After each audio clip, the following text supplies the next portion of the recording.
Kate dans sa chronique Regard sur le Sahel.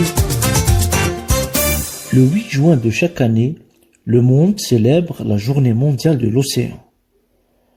Pour 2023, cette journée est placée sous le thème Planète Océan, les courants changent.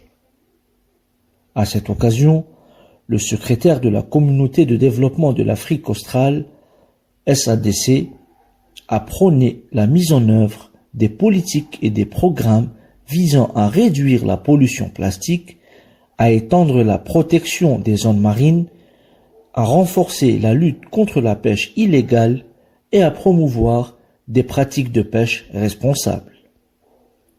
La SADC a appelé les pays de la région à renforcer la conservation des océans.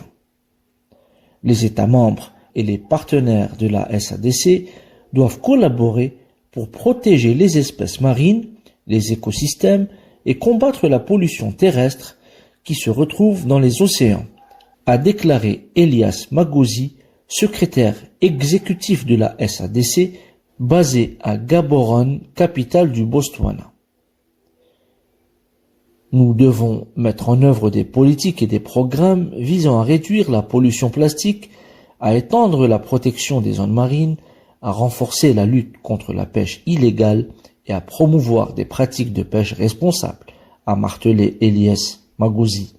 Car, il faut le dire, le plastique gangrène l'Afrique.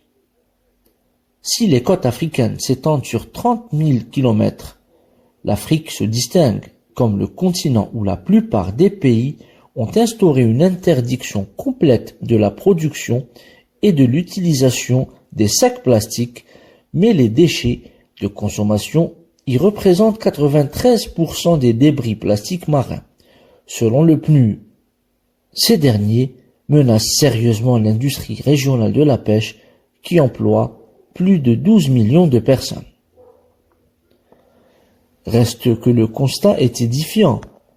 La production, le rejet et la décharge de plastique dans l'environnement marin font que les cours d'eau africains sont de plus en plus engorgés de déchets plastiques.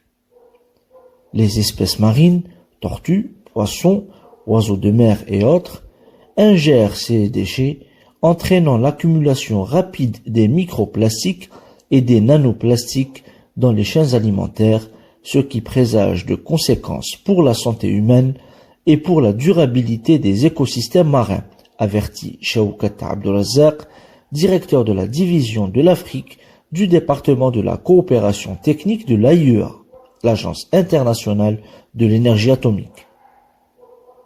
Que faire si l'on sait que la croissance rapide de la population côtière en Afrique, associée à des ressources financières et naturelles limitées, rendra difficile la réalisation du développement durable.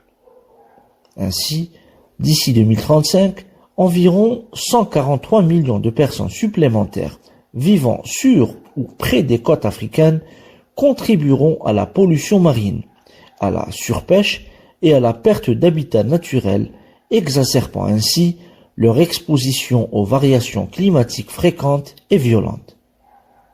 2035, c'est demain. Il est temps de prendre le taureau par les cornes avant que ce ne soit trop tard. À bientôt pour une nouvelle chronique.